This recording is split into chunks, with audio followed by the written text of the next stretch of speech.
Kamala Harris is going to lose. What I'm saying right now is not exactly going to be groundbreaking because I know you already feel it, don't you? As you look around, all the radio, all the TV, all the news stories, it feels like she's going to lose. And I try the best I can not to ever put myself and you in any kind of a bubble where we don't have perspective, where we can't see things. I know inevitably we're all going to be in a bubble anyway. We want to live, work, and worship around people who share our values. Our friends are going to be people who share our values. So we create for our own selves bubbles. We all do it. I do it, you do it, everyone does it.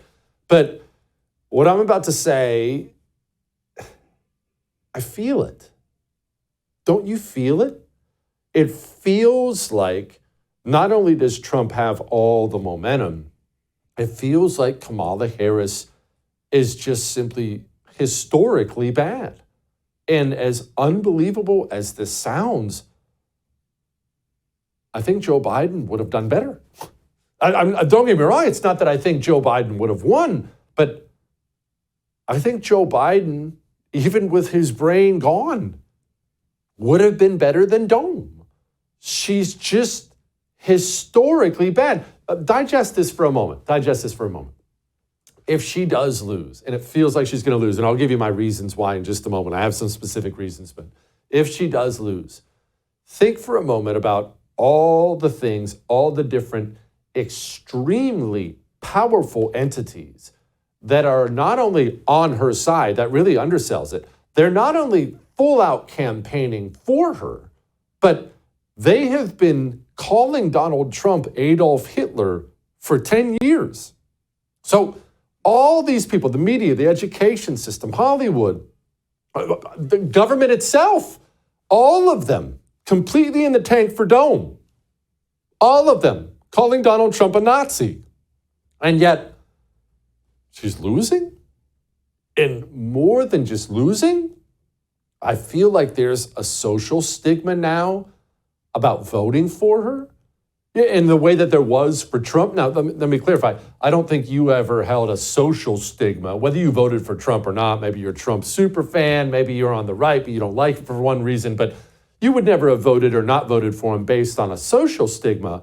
But let's be frank, in 2016 and 2020, because of the power of those institutions and their propaganda, Trump's Hitler, there was kind of a, I'm gonna vote for Trump, but I'm gonna do it quietly. There was kind of a lot of that out there.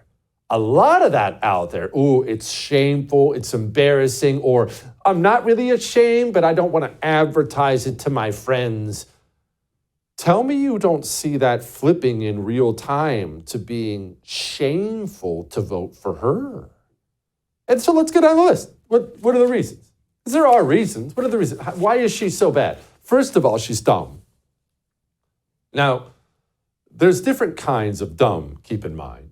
There are different types of people, and you have to decide for yourself whether you consider one dumb or not. There are people who are intelligent with other people, and psychologists have all the IQ, EQ stuff, but there are just people who are just, you get them in a room and they're Mr. Charisma and everyone loves them. All the men want them, all the women want to, or wait, I said that wrong. All the men want to be them, all the women want them. It's just, there are those guys who are great with people, but you put them in front of calculus, they couldn't do it to save their lives.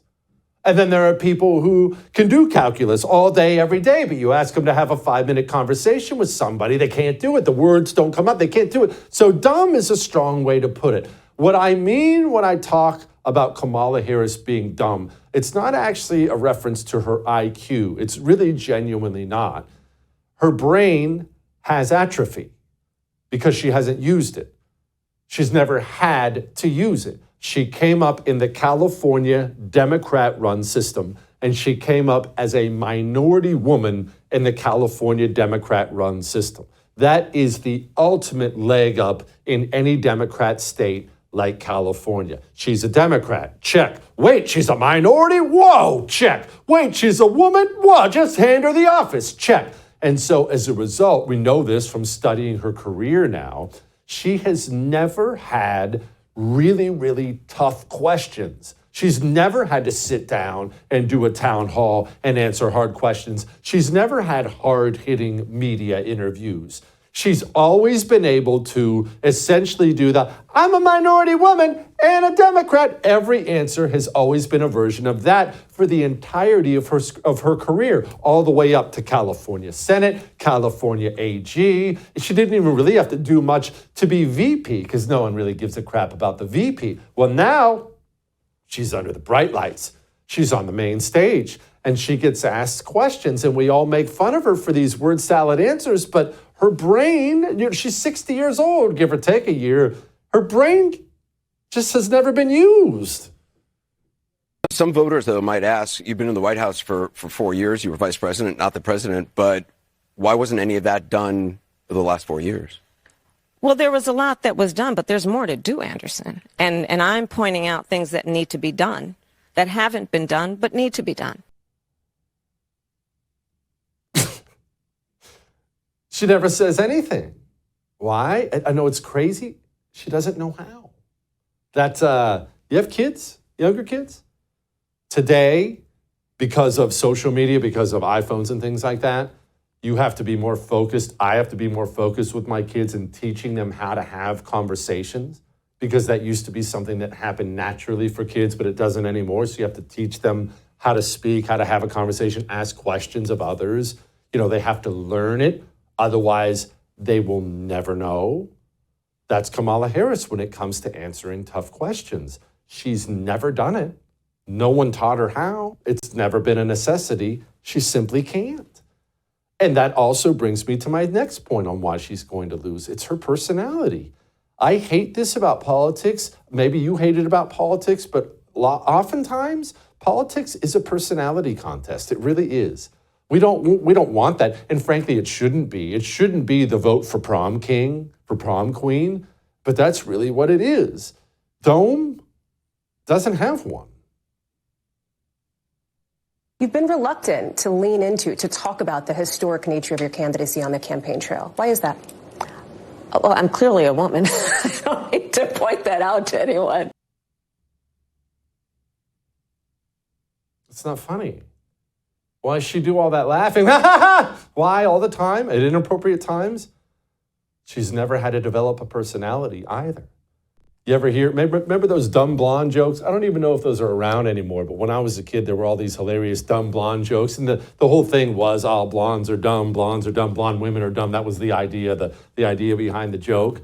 Well, why was that a thing? It's not always true, obviously, but why was that a stereotype? Well, because she's so hot, she's never had to learn anything, never had to develop a personality. And now she doesn't have one at all. That was kind of the essence behind it. That's Kamala Harris.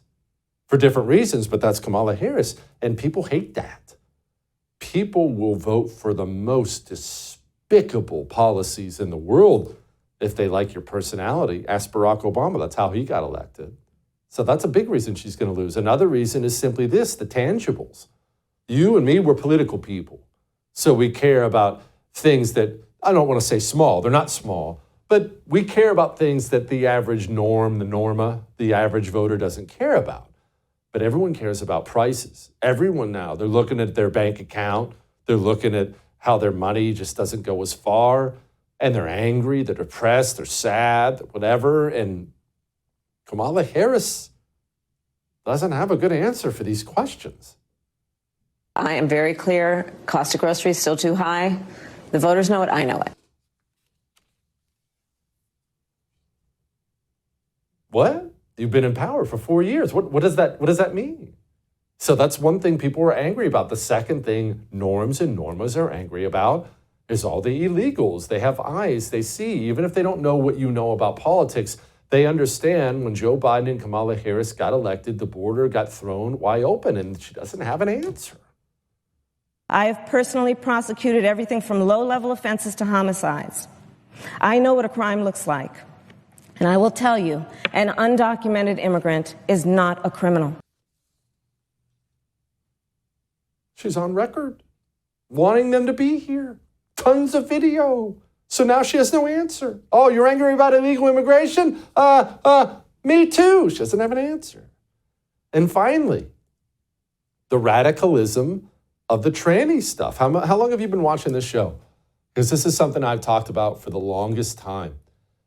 that embracing the tranny madness, it was a colossal mistake on the part of the Democrat Party because it's such a minuscule portion of the population. That's one reason. The second reason is it grosses people out. It just simply does. I know your liberal Aunt Peggy acts like she loves them. Even she doesn't want to walk beside the guy in Target who's 6'5", with the dress on and his penis hanging out the bottom. She doesn't. It grosses her out. She's weirded out. Everyone thinks it's gross and weird. And yet the Democrats have decided to embrace this. And now the Democrat nominee for president is on camera saying things like this. They were standing in the way of surgery. For prisoners. For prisoners. And there was a specific case. And when I learned about the case, I worked behind the scenes to not only make sure that that transgender woman got the services she was deserving. So it wasn't only about that case. I made sure that they changed the policy in the state of California so that every transgender inmate in the prison system would have access to the medical care that they desired and need. That doesn't play well in an election. You look like a freak. She's going to lose. Feel good about it. That may have made you uncomfortable, especially the Target training, but I'm right. I would thank you for coming to my YouTube channel, but I know how brilliant it is, and I know you love it here. So subscribe and watch. We're going to start really ramping things up and putting some funny stuff, some interesting stuff out there, some collaborations. Either way, my YouTube channel is officially the place to be. So stick around.